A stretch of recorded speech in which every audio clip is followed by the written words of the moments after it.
जय गणेश जी महाराज की जय, विष्णु भगवान की जय। माघ मास महात्म का 30वां अध्याय। प्रेत और पिशाच की मुक्ति की कथाएं सुनाने के पश्चात महर्षि लोमस जी ने ब्राह्मण वेद निधि से कहा, हे ब्राह्मण, पिशाच रूपधारी तुम्हारा पुत्र आग्नेय एवं पिशाचिनी धारिणी वे कन्याएं, समस्त गंधर्वों की कन्याएं, यदि यहाँ से चलकर त्रिवेणी के जल में जाकर के वे भी स्नान करेंगी तो इन सब को तत्काल ही पिशाच योनि से मुक्ति प्राप्त हो जाएगी। महर्षि लोमस के ये वचन सुनकर के वे सब के सब बड़े प्रसन्न हुए तथा उन्हें बड़ी सांत्वना प्राप्त हुई। इन सबों ने ही तत्काल ही महर्षि लोमस के साथ प्रयागराज में के लिए जाने के लिए प्रस्थान किया। आकाश मार्ग से गमन करते हुए वे सभी तत्काल ही प्रयागराज में पहुंच गए। वहां पहुंचकर महर्षि लोमस ने कहा, आप सब तीर्थराज प्रयाग के दर्शन करें। इस दिव्य तीर्थ के दर्शन एवं स्नान से अज्ञानी, पाप और समस्त दुखों का निवारण हो जाता है, देखने मात्र से जब जाते हैं। और इसी पावन तीर्थ राज प्रयागराज में यज्ञानुष्ठान करके ही ब्रह्मा जी ने सृष्टि की रचना की थी। इसी पावन तीर्थ राज में स्नान करके देवादिदेव भगवान विष्णु जी ने भी लक्ष्मी जी को प्राप्त किया था। और गंगा जी की महिमा का वर्णन करते हुए महर्षि लोमस ने आगे कहा, भगवान शंकर जी की जटाओं से अवतरित भागीरथी गंगा जी समस्त पापों, तापों तथा संतानों को हरने वाली हैं। ये समस्त दिव्य भोगों एवं सिद्धियों, रिद्धि सिद्धियों को देने वाली हैं। समस्त दुखों का निवारण करके दीर्घ आयु, पुत्र पौत्रादि, धन, वैष्णव और सभी प्रकार के सुख प्रदान करने वाली हैं। सिद्धि की प्राप्ति के लिए समस्त सिद्धगण इनकी सेवा किया करते हैं। ये भागीरथी गंगा जी स्वर्ग, सुख तथा सर्वोत्तम ऐश्वर्य को प्रदान करने वाली हैं। इनके जल से भक्ति भाव सहित स्नान करने से, इनके जल में भक्ति भाव से स्नान करने से प्राणियों को मोक्ष की प्राप्ति होती है।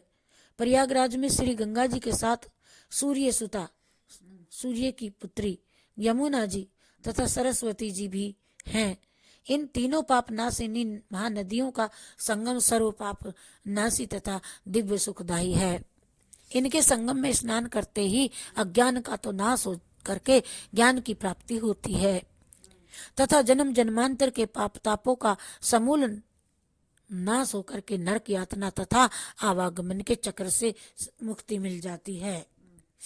त्रिवेणी में स्नान करने से प्रयाग, गंगा, जमुना और सरस्वती हैं ये तीनों, त्रिवेणी कही जो। और प्रयाग की महिमा की अन्य कथाएं सुनाते सुनाते और महर्षि लोमस ने फिर आगे कहा, अत्यंत प्राचीन काल में एक गंधर्व ने महर्षि ऋचिक की पूजा अर्चना में बाधा उपस्थित की थी। एक विद्वान ने महर्षि ने पूजा करने में विघ्न डाला था। तो जब वह सरस्वती अत्यंत प्राचीन काल में एक गंधर्व ने महर्षि ऋचिक की पूजा अर्चना में बाधा उपस्थित की थी। महर्षि ऋचिक ने क्रोधोवेश में उस गंधर्व को श्राप दे करके काक बना दिया था। तब वह गंधर्व इन्हीं तीर्थराज प्रयाग में स्नान करने के काक योनि से मुक्ति पाकर पूर्ववत गंधर्व रूप में हो गया था। उसने भी स्नान किया था। शास्त्र प्रमाण है, शास्त्रों में यह है कि सदैव से ही देवता तथा प्रयागराज में अपनी मनोकामनाओं की पूर्ति के लिए यज्ञ करते हैं, हवन करते हैं, दान देते हैं, स्नान करने आते हैं। धन की कामना से अत्यंत प्राचीन काल में देवराज ने भी यहीं पर अनुष्ठान एवं स्नान किए थे।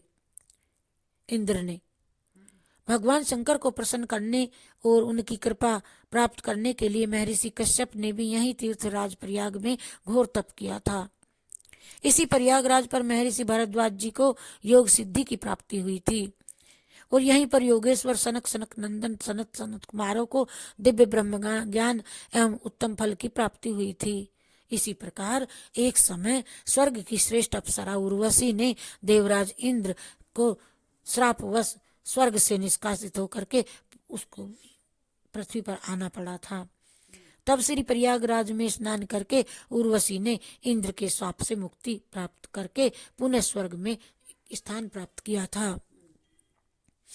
हे विप्र, वेद निधि सत्य ही तीर्थराज प्रयाग की महिमा अपार है। इन्होंने ऐसे प्राणियों का भी सदैव ही उद्धार किया है और कर भी रहे हैं, जिनके उद्धार का अन्य कोई मार्ग और नहीं है, कोई रास्ता नहीं।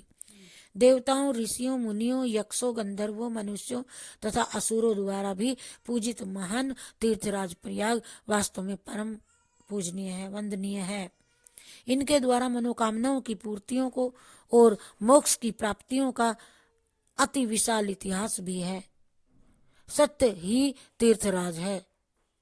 सत्य ही तीर्थराज प्रयाग की महिमा का संपूर्ण वर्णन करने में श्री ब्रह्मा जी, नारद जी और 1000 मुख वाले शेषनाग जी भी पूर्ण समर्थ नहीं है। और महर्षि लोमस के आदेशानुसार ब्राह्मण वेद निधि तथा उनके पुत्र आग्नेय एवं उन 5 गंधर्व कन्याओं ने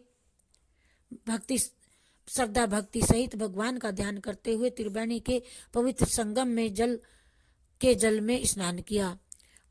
इसका तत्काल ही चमत्कारी प्रभाव हो गया। उन 6 प्राणियों को पिशाच योनि से चमत्कारी का प्रभाव हुआ, छुटकारा मिल गया। छुटकारा प्राप्त होकर के उनके पूर्व स्वरूप प्राप्त हो गए जो वे पहले थे। इन चमत्कारी दृश्य को देख करके भाव विभोर होकर के धर्मात्मा वेद निधि ने श्रद्धा और भक्ति से अल्पवित होकर के महर्षि लोमस से निवेदन किया, हे दया में आप तो बड़े धन्य हैं। आपकी कृपा से ही इन 6 प्राणियों का पाप के महासागर से आज उद्धार हुआ है। हे ऋषि श्रेष्ठ, अब ये समस्त प्राणी आपकी शरण में हैं। आप कृपा करके इनका कर्तव्य एवं भविष्य निर्धारित करें, बताएं। ब्राह्मण वेद निधि का निवेदन सुनकर महर्षि लोमस ने कहा, ऋषि कुमार आग्नेय अर्थात तुम्हारे पुत्र ने समस्त वेदों का अध्ययन पूर्ण कर लिया है। तुम्हारे इस पुत्र ने, जो 5 पिशाचिनी थी, उनका भी उद्धार हो गया और वेद निधि के पुत्र आग्नेय का भी। अब ये कर्तव्य है कि ये समस्त प्राणी आपके शरण में, आप कृपा करके इनका कर्तव्य भविष्य बताएं। ब्राह्मण वेद निधि का निवेदन सुनकर महर्षि लोमस ने कहा, ऋषि कुमार आग्नेय अर्थात तुम्हारे पुत्र ने समस्त वेदों का अध्ययन पूर्ण कर लिया है, अतः अब ये इसके पश्चात के कर्तव्यों का पालन करे। अब ये युवा हो गया है तथा गृहस्थ आश्रम में प्रवेश करने के योग्य हो गया है, अतः तुम्हारे पुत्र आग्नेय का अब ये कर्तव्य है कि विधिवत यह तुम्हारे शास्त्रोक्त विधि से इन गंधर्व कुमारियों का पाणी ग्रहण करे। इसके पश्चात महर्षि लोमस के आदेशानुसार तथा अपने पिता के सानिध्य में आग्नेय ने पूर्ण शास्त्रोक्त विधि से उन 5 गंधर्व कन्याओं कुमारियों के साथ पत्नी रूप में पानी ग्रहण कर लिया। अपनी मनोरथ सिद्धि के हर्ष में आनंदित होकर वे 5 गंधर्व कुमारियां तथा ऋषि कुमार आग्नेय आनंदोत्सव मनाने लगे और ऋषि कुमार आग्नेय भी पूर्ण संतुष्ट एवं प्रसन्न था और गंधर्व कन्याओं के आनंद का कोई पारावार नहीं था। कथाओं का समापन करते हुए महर्षि वशिष्ठ जी ने कहा कि हे राजन, तीर्थराज प्रयागराज और माघ महात्म का यह दिव्य इतिहास अत्यंत पवित्र है और मनोरम भी है। समस्त प्रकार के मनसा वाचा जो भी हमसे होते हैं पाप को, मनसा वाचा कर्मणा किए गए पापों का नाश करने वाला है ये तीर्थराज प्रयाग। जो मनुष्य भक्ति भाव से इसका नित्य प्रति पाठ करते हैं उनके संपूर्ण मनोरथ पूर्ण हो जाते हैं। इन पावन